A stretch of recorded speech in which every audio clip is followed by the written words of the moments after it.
Hello, and welcome to the Craft and Calling podcast. I am so thrilled to be joined here today by Patric Shannon.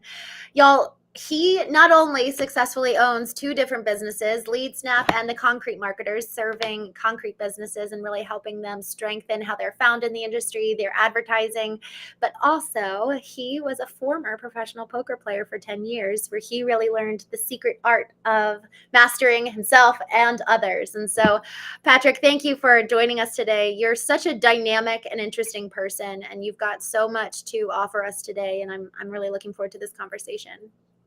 Yeah, thank you so much for having me, Christine. I'm excited to be here.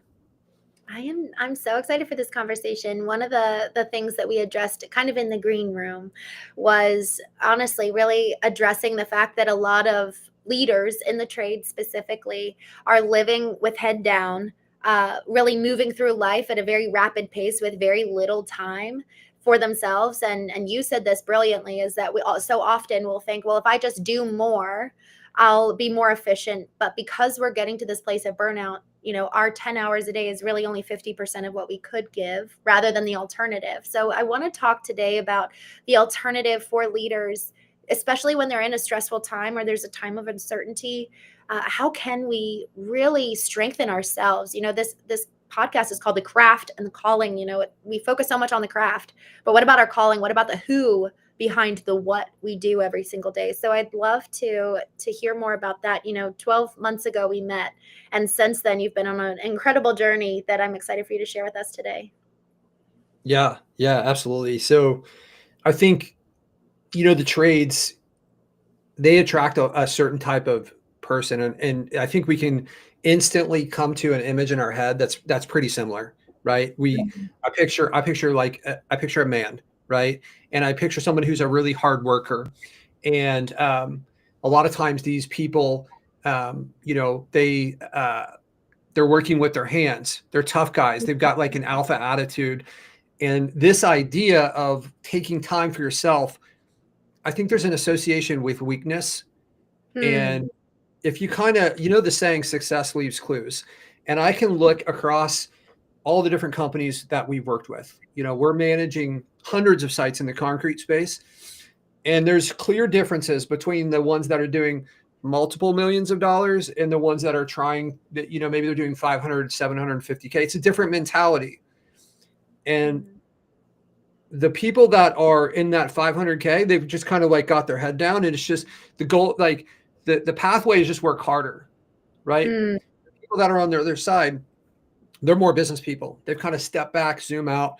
They've maybe put educating themselves in business fundamentals ahead of like, let me hang more door hangers or like this type of like really in the weeds business. They spent time on growing themselves. There's a law. It's called the law of the lid, right? The business cannot grow above the capabilities of the leader of the business, right?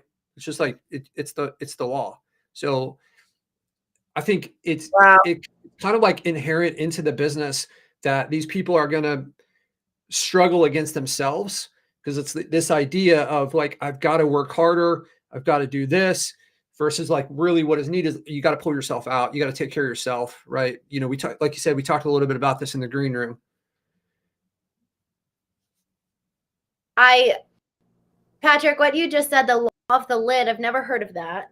But really, we can only grow to the extent that we ourselves are. And it's a strength of the leader, right? So when you say strength of the leader, how do you actually define that? Like, what are the core tenets of what could burst the lid off, right? So that we're actually able to really help our teams flourish. But then also, okay, let me raise the roof, almost raise the ceiling, and allow for us to grow. So what are the core pillars, perhaps if this analogy works with your example or with that saying, like what are the core pillars of the lid that, okay, let's raise these pillars up and thus raise the ceiling and the roof of our business capability? Yeah, I'll stick with concrete because that's an area that I know well, but I think this can easily be applied to any of the trades, right? And a lot of the pathway typically is this person is doing work in the trade in a concrete company, and for one reason or another, they decide they're going to start their own business, right? So now they're what Michael Gerber called in the Eden Myth Revisited a technician. So they're like very good at their craft. But when you start your own business, all of a sudden you actually have all these other hats that you've taken on. And a lot of people just ignore them, but they still exist. They're just not being done well. So there's marketing, right? There's finance. There's like hiring, the HR side of things. We've got the sales. There's all these different parts and pieces. We're good at one of them. That's the typical pathway. And I think if you're going to raise the lid, you have to have, you either need to put someone in there who's good at those things, or you have to learn those skills. And the problem is we love doing the trade. That's why we're in this business. We love doing the concrete or installing the air conditioner, but now we're a business owner and we're Yeah. no longer a technician. We're an entrepreneur. Like there's Mhm. a lot. So if the business is going to grow, like those areas have to be leveled up, right? We have to understand our finances. I've talked to companies where it's like they are selling more units, but they're not, because they don't understand their finance. Hmm. They're not profitable. Like every unit they sell doesn't create more money. It's just like, well, I've just sold another like break even unit where I've used my time and resource. We don't know our finances. We don't know like the profitability. So like, how can the business possibly grow? As the CEO, your job is really to raise the value of the company. That's one of your main jobs. The value of the company is based on EBITDA, which is your profit, right? And if you don't have your numbers in place, you could be booking more jobs. You could do $15 million a year and have no profit, and your company won't be worth much. Where a company that's doing $1 million a year is very profitable, they're worth more, right? So Yeah. you have to have these things, and it doesn't mean that you necessarily have to learn them, but your job is you can bring the talent in, right? Like, how do I find somebody? And with the way it is now, it is so easy to find high level people around the world that maybe you wouldn't be able to afford locally, right? So Yeah. we could find someone who's like an expert in finance in a different country, or like marketing or sales or whatever. Like sales may be harder for the trades where like the person needs to be in person there, but you kind of get the Mhm. point. But those spots have to be filled, and the kind of cumulative skill level, and this skill as the leader is like finding these people, creating the culture that's going to attract the people, right? So we can't just be like, hey, I'm going to like be very good at finishing concrete. We could say like, is the trade in any city, is the biggest company the one who does the trade the best? Like, Yeah. no. Like like if we looked at what's the biggest restaurant in the world, do you know what it is, Christine? The most I popular don't. restaurant in the world. It's McDonald's. Oh my Do we gosh. do we agree that they have the best burgers? Like, is that what they're known for? Their food quality is amazing. It's like No. so, no one thinks Although, that. I gotta say, I do love a McChicken once a year. I like treat myself to a McChicken. It's my inner Yeah, child is so happy with that. gotta treat yourself, right?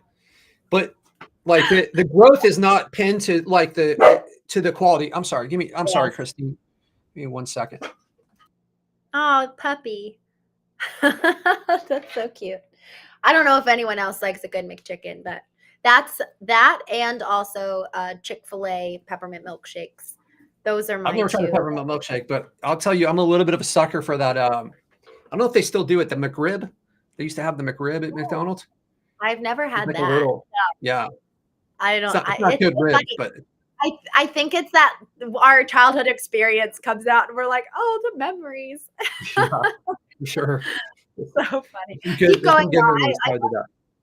I say again. I said there's some great memories tied to that, like fast Oh food no, child. Yeah. I know. It's so true. But keep going. I love where you're going with this. Yeah. So I think like that's as the CEO, and that's what we become like for a lot of us, are the founder of this new company. Like if we want the company to grow and scale, you're not going to be able to do it if those other areas are limited, right? And if you look down the road at companies who have it figured out, it's no coincidence that they've all figured out those other parts and pieces. It's just like you can't get to the next level without that skill.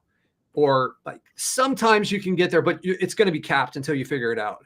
Mm. So important. And I think that this is really a good, I talk about the concept of looking in the mirror and effectively allowing for us take time on a regular basis to look in the mirror, whether it's our business or ourselves, or just what is the reflection back of how well we're doing. And frankly, I think that this question of, are you operating as a technician, are you operating as an operator, or are you truly operating as an owner? Are you truly operating as the CEO? And this is what a CEO is, effectively kind of the definition. The responsibility of a CEO is to inform the culture, to inform the profitability of it and the growth and the trajectory and strategy. But if we're so head down in the business, it is fundamentally impossible for us to be able to do that. And so, Patrick, to your point of, effectively, if we want to raise the lid, and I like identifying that the pillars of what constitutes the lid or the roof is those core tenets of what drives a business: marketing, HR, fulfillment, sales, finance. And being able to identify, this is where I really shine. However, also, this is the role of the CEO. So if I want to play CEO, fine, that's great. However, if I'm not willing to really prioritize the profitability and growth of the business, I need to let someone else maybe come in and do that. And I see, Patrick, all the time, fractional insert C-suite position. I mean, we served as fractional CMO, chief marketing officer. You don't need someone full time to fill in these roles if you're not big enough. But just getting somebody, especially an outsider, to come in and see the business with new eyes. So I'd love to hear your thoughts in terms of, like, at what size should we start looking to insert those roles? Like, is there kind of a calculation, have you found, for the success of growth and scalability, of when does the owner stop being operator? Yeah, I mean, it's going to be different in every business, right? Because we have different profit margins. If you think about, let's say you think about a company that's doing like $1 million and they're selling roofs versus like a company that's doing $1 million and they're selling like $2 dog toys, right? There's way more operations, like there's way more units that have been sold of the dog toys, and it's a completely different business model. When we're growing a business in the beginning, we have to be shrewd with the hires that we bring on. And beyond the pillars that we mentioned, I want to make sure that, like, there are tons of areas that we have to grow that maybe aren't attached to, like, hey, I've got to understand finances. There's leadership, right? There's, like, we've got to set the culture. There's emotional intelligence. There's like all these different parts and pieces that are interacting on a daily basis. And if we don't like them, or we're not comfortable with them, or like, hey, we grew up in a time period where like, we've got to be tough, we don't complain, we drink out of the garden hose, this type of like mentality, it may be hard for us to realize that these are playing a factor, but they just are. And that may not be the message that a lot of, like, alpha male contractors want to hear, that emotional intelligence is going to play a factor, but it comes in when we start to try to build a culture, and we've got to be able to connect with people. One of the biggest learning lessons I learned when I was building these businesses is that sometimes cheaper is more expensive, right? So if we try to hire cheap, and we have to look over their shoulder all the time, they're doing things wrong, we have to go back and do it, we have to refund, we have to apologize, it hurts our brand, like all these different reasons that, like, when you hire somebody that is going to bring some thought leadership and bring some skills that you don't have, yes, that will be more expensive, but Yeah. it is going to be cheaper in the long run if it like frees you up from the obligation. You don't want to hire a bunch of people that you have to babysit, and then, like, how is that going to scale? What does that look like when you go from like 5 to 20 employees, right? We have almost 50 people between our two different companies, but we have leaders within the company that are managing other people. I couldn't manage 50 people. Like, I can manage maybe 5 to 7 people.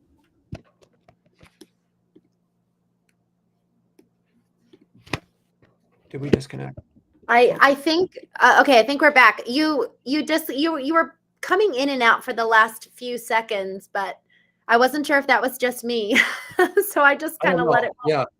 But for the majority of what you said, I was able to catch it.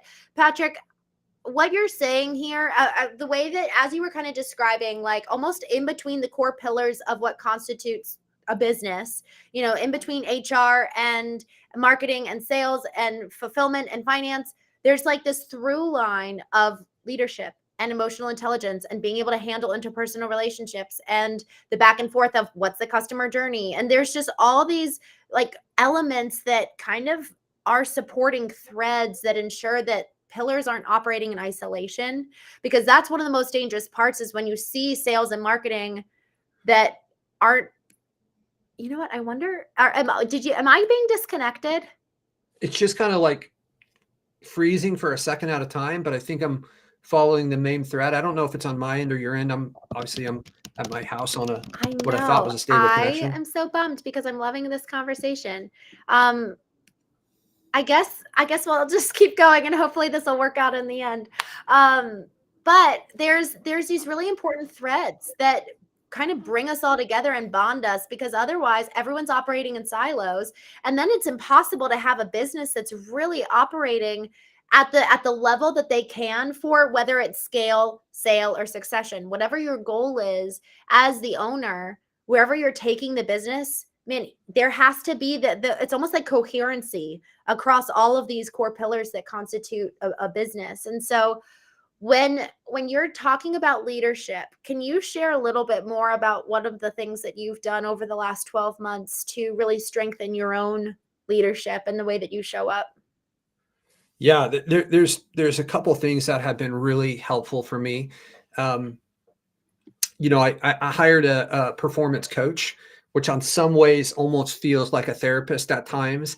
In addition to that, I also have a therapist that I work with, and I Mm, know traditionally that seems like maybe to some as like woo woo or I don't know what, but I'll tell you, I can see the differences in myself. And one, I had this idea of just like hammering it with intensity all the time, just like go, like you're not working the whole like hustle culture, like work harder, get the thing right. And I was feeling burned out and I didn't always realize that I wasn't operating at full speed. mm, Sometimes we'll work on a problem for a long time and then we step away and we come back and it's like, that's easy. There's like an easy solution that was right in front of my face. Like that moment there, you can realize that, hey, there was probably work that you needed to do and your subconscious probably worked through part of the problem, but you probably weren't firing on all the cylinders. We're working late at night and we're stuck with something. We go to sleep, we wake up, we look at it again. Now we have like good energy, clean headspace, and it's like a much easier problem. We don't realize it's kind of like anyone that has been overweight and lost a lot of weight, and then they realize that their energy level and they're just like happier. mm, They like they couldn't tell that when they were a bit heavier, but after it's gone and they see like what was missing. This is what it's like when we don't recover, when we don't spend the time to recover, we don't get to fire on all cylinders. That hey, we can work like 12, 16 hours a day, or we could maybe spend the first hour or two doing things for yourself. So for me, I don't touch my phone in the morning. I get up, I take my dog for a walk. This is my time. No one's allowed to come on this walk with me. There's no electronics. I can think about whatever I want, right? As a business owner, like we don't a lot of times get the opportunity to just like be in peace, right? And yes. I come back, I exercise in the morning, I meditate. So these things I can feel a shift on those days. On the days I don't do it, it kind of feels like there's somebody sitting on my shoulder that's just like jabbing in my ear all the time. And I'm like, I'm just not focused. I'm not calm. We don't have that level of calmness. You've got an interaction to deal with somebody on your team or with a client or customer. Um, like you're just not as good as you would be had you taken that time. So you can go at 50% of the day for 16 hours, or maybe you take some time in the morning. Maybe you only need 12 hours, but now you're going at 100% the whole time, right? So Yes. you're happier, you're more relaxed. It's just like some of these things, it took a long time for me to realize that. And working with that coach, she kept hammering this idea of you can only perform into the degree that you recover. First time she said it, I was like, okay, yeah, that's cool, whatever. And then I started to feel it. And I'm like, on those days where I didn't do the stuff, I'm like, I can tell that I'm like 70% of what I was yesterday. Wow. Wow. I love that you said it's in you do that time for you in the morning. And man, Patrick, can you actually talk through the mental hurdles that you had to move through to be able to take that time? Because I think that there's a lot of internal narratives that are actually blocking us from being able to prioritize that time that then allows us to get to 100%. Yeah, some of the internal narratives, like, we have employees around the world, and they're there in the morning and they're there at night. So there's always somebody for me to talk to and like a problem to fix. And like this idea, I don't have time for this today. Like that was a narrative that I had to fight with. Um, this like I don't need to do this, or I'm going to do a shorter version of this thing, right? All those different things. Not going the morning really starts, like a good morning routine starts the evening before. And one thing I Yeah. struggled with is like if there's this I can't remember what the theory is called, but it's essentially if you don't have any time for yourself during the day, when it becomes nighttime, you're going to rebel kind of against yourself because you've never had that during that whole day. It didn't feel like you had any freedom. And now you finally get the opportunity to make a choice and do what you want. And that choice isn't usually like, well, I'm going to like take care of, it's like, I'm going to eat junk food. I'm going to watch TV. It's like, I want to finally have some enjoyment, and I've got to like pack it into this little window here. So Wow. if we never get those breaks during the day and we never like take time to like have it, when we get to the evening, it's not going to be like, hey, I want to like, go to bed. I want to get some rest so that I can start my morning. And if you don't do that at night, when the morning comes, you're not going to have the energy and motivation to be able to do that. You're not going to have the time. So you're like, hey, I've got to be at work we've got to start this job at 8 a.m. or 7 a.m. Well, if you went to bed at 11, you're probably not waking at 5 to go walk and exercise and relax, right? So the thing kind of like cycles more and more, and it's just you got to kind of pluck yourself out of there and say, okay, this ends. I'm gonna prioritize myself first. I've never heard it put that way of we effectively start rebelling at whatever point we start reaching burnout and we have never kind of satiated ourselves, right? Where our subconscious is wanting certain things throughout the day. And if we're not paying attention, it is going to act out. I feel like there's a whole framework there, Patrick. It's so important. If we're not paying attention, listening to that voice of what we need, like we actually really have true needs. We not only need water and oxygen, but we actually, our bodies need to move. And for so many of us, unless we're actually out in the field, we're sitting all day long and our body starts hurting. And then to your point about acting out, 5, 6, 7 p.m., our bodies are actually acting in response to the lack of care that we've given it. And then to add another layer to that, that's the time that so many of us are with our family, and our family are the very ones that we're saying we're doing this for. Yet if we're acting out against ourselves, we're probably going to act out against them too. The wife says, hey, dinner's at 6. And you're like, I've just spent my whole day giving to everybody else, and I have nothing left over to give to my family. And they're Yeah. the ones, they're our why that we claim. And so with this concept of starting in the morning and giving yourself 2 hours, 2 hours is my window too. And I 100% can tell a remarkable difference when I do and do not get that time.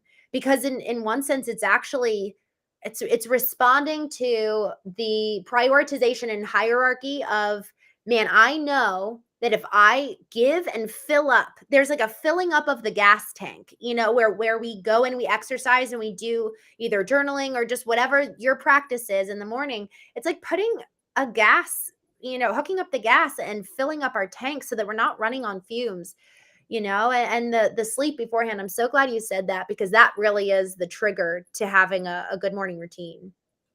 Yeah, absolutely. And there's a lot of parts and pieces that have gone into my practice to kind of get it to where it is. And I Hmm. was somebody that fought it, and then I'm like, I don't know why I'm fighting it now. And it's now you kind of seek it. It starts to go into other areas. Once you start to like realize that there's this inner peace that you can get, you'll start to recognize the things that take you away from it. So for instance, like picking up our phone and being like, oh, let me check this, check this. I can feel like, hey, I'm really calm and relaxed. And I start looking at it. Maybe I see something that's like frustrating, or there's all these requests, and it's just like starts building and building and building, and it's like gone. So then what's the solution? Like, I don't need to look at social media. I just don't, right? So I can just avoid that and start going towards things for peace. There's this like um we all have different things that are going to pull us back. What Jess, my performance coach, talks about is like a recovery stack. And like there's different things that are going to affect us differently, right? So no screens. Like I'm in the tech world. So like making sure I disconnect with screens like 90 minutes before. I'll read fiction. So I used to, before I started reading fiction and like reading books, I was not like a studious kid where like in high school, I think I graduated with a 2.8. Like I just like barely got by. Like people wouldn't know that that's what it was. So I wasn't someone who loved reading, but as you start to get into it, you like become a faster reader. If we're reading so slowly that our brains get bored, then like we like, what page am I on? Like, but when we start to read the right stuff and you kind of like, it's a skill, you get faster, it becomes Right. rewarding. Before I started reading fiction at night, I would have dreams like I have to solve this problem or this problem, or like somebody's chasing me. Right. It was just like there was never, I talked to my wife and her dreams are like, I was like sitting outside and this bunny fell asleep on my lap and then a squirrel was on my shoulder. And I'm like, there's a giant crab chasing me down the beach with like a machete. Like that was my dream. And hers is like Snow White, you know? Um, when I started reading fiction, then my dreams, like what I was loading into my subconscious at night, like I was like in outer space and I was doing like cool stuff. And it just Wow. like it's permeates into your soul, and you can Mm, ignore it or you can like realize that it's there. If you like, how many times do you have to hear this message? Because this probably is not the first time someone, like anybody that's listening, has heard the message of like take care of yourself. Like mm. from somebody that didn't to somebody that did, like that journey has been shared like thousands of times with people. And I guess until you feel it, it's one of those things you just like, you maybe you just got to do it on your own before you like really can believe in it. I would say over the last year that happened for me, where I like started really prioritizing my recovery. I use this thing called a Shakti mat. It's kind of like a What's yoga mat with spikes. interesting? You should check this thing out, Christine. Um, Spike? Say it again. it's called Shakti. It's Shakti. Shakti mat. Okay. So what you do is you kind of lay on that thing at night and it hurts like for 90 seconds. Then it starts to then you like the pain goes away and it starts to feel good. And then it basically is melts the stress right off of me. And so I use that before bed. If I wake up and I'm wired, I'll use that again. So you got to Wow. get your recovery stack built in there of like what works for you. This is so huge, Patrick. Just the other day, I was talking with someone, and we were effectively identifying that your body needs to come to stasis.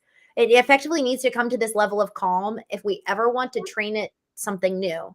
Like if we want to instill a new mindset, a new behavior, a new pattern, a new way of looking at the world, all of which is necessary to grow and elevate our businesses. If we want to take our business from 1 million to 15 million, that's a very different operational approach. That's a very different mentality. Talk about moving from technician or operator to owner and CEO. That's a very different mindset that requires a different set of behaviors and skills. And so, what you're saying isn't just necessary for us to ensure that we're not acting out and going kind of berserk on people, but it's allowing for us to elevate our own selves so that our body, our physical body, our mind, our spirit, our soul, we're coming to a baseline of stasis in the evenings and throughout the night, so that in the morning we can train and instill new behaviors and allow for growth. If we never allow for our body to get to that level of calm, we're constantly operating in those kind of survival instincts. So if we're constantly in burnout, there's just like right below the surface, our neurological system and nervous system is actually wired for fight, flight, freeze, or fawn responses because it doesn't feel like safe because we're not taking care of it. So when we start taking care of it, it comes to this stasis, and then we can start training it. And then our body and our mind become something that we really can utilize in our life rather than it being something that's actually at the driver's seat. Our burnout is at the driver's seat, just looking for a quick, almost like a quick satiation for the stress rather than us being the ones in the driver's seat where our body is in kind of response and ownership to Mm, us. So yeah, I'm so grateful for what you're saying here. It's so important. I absolutely agree. And I think a lot of us, we as business owners, we kind of put ourselves into a box. We build a Mm, life and we've invested so much to like get there that sometimes we feel trapped. And like there's all these responsibilities we have towards our team, our employees, our customers. And it seems like with all that on our plate, like, how can I do this other stuff? Right. And we don't realize like life is going to be over for all of us on at some point, right? We're all going to check out. And one of the things that's going to have that happen faster is if you live in a constant state of stress and your cortisol is just high all the time. Like you're not going to sleep as well. You don't sleep, you don't recover. Like this is where, my dad, I don't know if I shared this with you. Um, he slipped into dementia, and mm, dementia is 99% preventable. Like that's what they're saying now. The way that we live our lives, right? wow. Not getting enough sleep, like drinking alcohol all the time contributed to that. Being overweight, not exercising, even like brushing your teeth apparently is like tied to dementia. So who's going to be more likely to have these things? Right. And if we have families and we have kids or something like that, are we okay with this like compromise? Is that box really still a box if we start to look at like the consequence that we pay for it? Wow. Right. The Wow. 7 Habits of Highly Effective People, that book. Do you Yeah. read that book? It's so good. So there's a part in there where he talks about like, you got to start with the end in mind, because you Mm, can spend a long time like climbing a ladder and realizing it's not leaning against the right wall. Right. mm, So sometimes we kind of like get hmm. into our life and we're like so focused on things and like these are the rules, and there some of the rules that are there aren't really rules. They're just like it's like an invention that we created where it's like I can't Yes. do this because of that, and Yeah. it's kind of sad as like the people that our parents get to the older age and we Mm, see decisions that they made and the consequences that they're paying for those. And I go to the wow. gym, in my gym, there's like 75, 80-year-old people that are running big businesses and they're happy and they are in shape. So just like Yeah. there's a possibility there, but they didn't subscribe to the rules of the box that someone else Mm. does. This is so important, Patrick. I could not agree with you more. I was shocked. I remember 2 years ago, I walked into probably one of the rooms that had the most wealthy people I've ever been in. And they've got, none of them were billionaires by any means, but they're running, upwards of $500 million businesses. And the topics on stage, I think we had, out of the 10 different keynotes, we had one about business.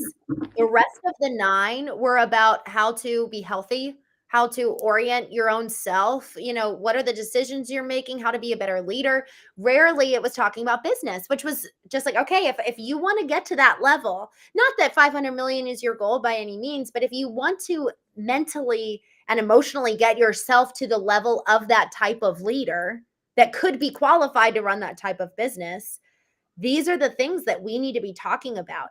So when we kind of re-looking at the lid, I think that there's an element of, if you want to raise the lid and raise the roof in your business, that's a different discussion. If you want to raise and elevate the lid for your own life, that's another discussion here. And I think that everything you just said are all core pieces of the pillar of that roof. So, Patrick, just to kind of wrap things up, one core practice that people could take, or step people could take from this conversation, what would you advise them to do? I would be really clear on the vision that you have for your life. Like that Mhm. idea of starting with the end in mind and work backwards and kind of ask yourself what has to be true. Right. And when we actually have a third company, Rank Masters, we coach marketing agencies and entrepreneurs. And one of the first things we do when they come in is we ask them, like, what is your goal? And a lot of them, you can almost predict it. If you knew where their income was, you could predict what their goal is. Because a lot of times their goal, if they're just getting started, they're like, hey, I want to get $10,000 a month. That's like a big, sexy number. And I'm always like, well why? Like, how is that going Mhm. to change your life? Because a lot of times we do things for other people rather than ourselves. And I think you've got to really get clear on what you want your life to look like and then solve for that. And $500 million is a ridiculous amount of money. And it's probably not going to look like way sooner than that is the life that you want. And there are Yeah. miserable billionaires out there who never did that. Right. And there are people that, hey, they don't make a lot of money and they're very happy. So like in the end, what's going to be more important to you? Like if you know that Christine, you probably done that funeral exercise where you're like in the casket and people like, what do you want them to say about you? Do you want them to say like, hey, he built a really big company? Has anyone ever said that? Like, I want someone at my funeral to be like, I built this big, that's not never what I want them to say. I want them to talk about the amazing times we had together. So if that's your vision, make sure on a yearly, quarterly, monthly, weekly, daily, you're taking things that go in the direction that are Mm. that's where how you want to end up. Like if you're Mhm. stepping towards that every day and you can see progress, I think I think you're going to get there faster. Where if you don't have that clarity of vision, you're just going to float around and get burned out. So good. Patrick, thank you so much. Man, everything that have we've talked about today really lends to that second half of this name, the craft and the calling. And may we never forget why we're doing this in the first place. And we have to, if we can't remember what it is, maybe we never actually defined it in the first place. So for everyone listening, I would highly encourage you to do that exercise. Like Patrick was saying, you can lie in the casket and envision people walking past you. When I turned 30, I wrote my eulogy, and that was so helpful to get super clear on what do I want to be said of me at the end of my life, and am I living accordingly today? And then look in the mirror. What needs to change? Where is there a disconnect between what I'm saying versus how I'm living? And then either something needs to change, the belief or the behavior. So, with that, Patrick, thank you so much for joining today. This is such an important conversation, and I'm grateful for you, my friend. Thank you so much for having me. This was awesome. It's always great to connect with you, Christine. So good to connect with you. Y'all, thank you so much for joining us. This is the perfect time of year to be doing this exercise. How do you want the rest of this year to